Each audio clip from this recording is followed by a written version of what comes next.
I'd like to talk about Cubism and value. Georges Braque and Pablo Picasso were two brilliant artists. They created an art movement known as Cubism, which was a truly revolutionary style and the first modern art. They were able to disguise the subjects of their paintings through distorted lines, but the values help communicate to the viewer the truth of what they're trying to accomplish. This distorted view permits the viewer some degree of interpretation behind the meaning of the art. For my higher tier learners, I've created this Cubist-inspired exercise. In the top left corner, you'll see a realistically rendered basketball.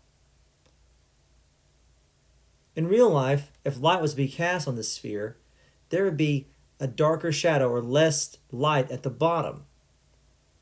There'd be more light evident towards the top. Before we begin any shading, however, we have to make a clearly defined line work. I do want to make particular note that the seams of the basketball aren't filled in black. That'll actually affect our final outcome.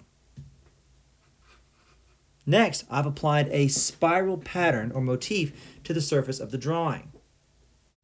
After I've applied my spiral motif, I'm going to label each segment N for normal or R for reverse. Be sure you put these letters in lightly because you'll have to erase them later. In the areas where it's labeled N, I would shade it just like the original picture.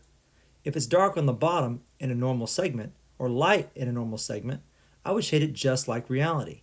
But in the reverse segments, I do the absolute opposite. Dark areas become light and the light areas become dark. I repeat this process throughout the entire shading of the sphere. As for the shading of the background, the purpose is just to avoid darks touching darks or lights touching lights. You want to create contrasting values. In the segment on the bottom right, I'm going to go from light to dark in order to keep the dark areas from making contact, and we are allowed to maintain a high degree of contrast.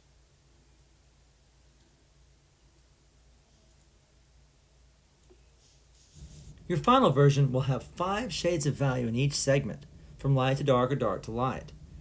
Again, be focused on maintaining smooth transitions and gradations of your values. When you are done, you will have a fantastic Cubist-inspired piece of art. Feel free to experiment with different types of pattern motifs to create a variety of types of art. You've also been provided a series of images to choose objects from. Be focused on knowing where your darkest and light values are first in your normal segments, and then reverse them for your reverse segments. I hope this value application experience was helpful, and thank you for watching my video.